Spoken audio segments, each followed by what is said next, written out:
Hello friends, welcome back to filmy news Kannada. Kaatera ಸಿನಿಮಾವು ಕರ್ನಾಟಕದ box ಆಫೀಸ್ನಲ್ಲಿ ಮೊದಲ ದಿನ ಭರ್ಜರಿ ಕಲೆಕ್ಷನ್ ಮಾಡಿದೆ. ಮೊದಲ ದಿನ ದರ್ಶನ್ ಮತ್ತು ಆರಾಧನಾ ರಾಮ್ ನಟಿಸಿದ ಕಾಟೇರ ಸಿನಿಮಾ 19,79,00,000 ರೂಪಾಯಿ ಗಳಿಸಿದೆ. ಪ್ಯಾನ್ ಇಂಡಿಯಾ ಸಿನಿಮಾವಲ್ಲದೆ ವಿಶೇಷವಾಗಿ ಕನ್ನಡ ಸಿನಿಮಾ ವೀಕ್ಷಕರನ್ನು ಗಮನದಲ್ಲಿಟ್ಟುಕೊಂಡು ತೆರೆ ಕಂಡ ಚಾಲೆಂಜಿಂಗ್ ಸ್ಟಾರ್ ದರ್ಶನ ಸಿನಿಮಾ ಇದು. ಕರ್ನಾಟಕದಲ್ಲಿ ಸಿಂಗಲ್ ಸ್ಕ್ರೀನ್ ಪರದೆಗಳಲ್ಲಿ, ಮಲ್ಟಿಪ್ಲೆಕ್ಸ್ ಅಲ್ಲದ, ಆನ್ಲೈನ್ ಬುಕಿಂಗ್ ಇಲ್ಲದ ಸಾಮಾನ್ಯ ಚಿತ್ರಮಂದಿರಗಳಲ್ಲಿಯೂ ಕಾಟೇರ ಬಿಡುಗಡೆಯಾಗಿದೆ. ಚಿತ್ರದಲ್ಲಿ ಆರಾಧನಾ ರಾಮ್, ಜಗಪತಿ ಬಾಬು, ಕುಮಾರ್ ಗೋವಿಂದ್, ಶ್ರುತಿ ಬಿರಾದರ್, ಮಾಸ್ಟರ್ ಲೋಹಿತ್, ಅವಿನಾಶ್ ಅಭಿನಯಿಸಿದ್ದಾರೆ.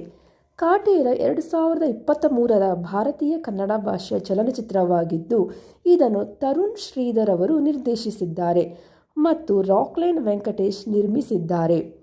ಎಲ್ಲೆಲ್ಲೂ ಕಾಟೇರ ಸಿನಿಮಾ ಸದ್ದು ದೊಡ್ಡದಾಗಿದೆ. ಒಟ್ನಲ್ಲಿ ಕನ್ನಡ ಸಿನಿಮಾಗಳು ಅಬ್ಬರಿಸುತ್ತಿವೆ. ಅದರಲ್ಲೂ ಕ್ರಾಂತಿ ಬಳಿಕ ಮತ್ತೊಮ್ಮೆ ಹೀಗೆ ಬಹುದೊಡ್ಡ ಮಟ್ಟದಲ್ಲಿ ದರ್ಶನ್ ಅವರ ಸಿನಿಮಾ ಅಬ್ಬರಿಸಿದೆ. ಈ ಮೂಲಕ ಫ್ಯಾನ್ಸ್ ಪಾಲಿನ ಪ್ರೀತಿಯ ಡಿ ಬಾಸ್ ದರ್ಶನ್ ಅವರು 2023ಕ್ಕೆ ಸಂಭ್ರಮದಿಂದ ಗುಡ್ ಬೈ ಹೇಳ್ತಾ ಇದ್ದಾರೆ ಅಂತ ಹೇಳಿದ್ರೆ ತಪ್ಪಾಗಲಾರದು. ಈ ಚಲನಚಿತ್ರವು 1970ರಲ್ಲಿ ನಡೆದ ಕೆಲವು ಸತ್ಯ ಘಟನೆಗಳನ್ನು ಆಧಾರವಾಗಿಟ್ಟುಕೊಂಡು ಚಿತ್ರವನ್ನು ತೆಗೆದಿದ್ದಾರೆ. ರೈತ ಪರ ಹೋರಾಟ, ಕಷ್ಟಗಳಿಗೆ ಕನ್ನಡಿ ಹಿಡಿದಂತಿದೆ.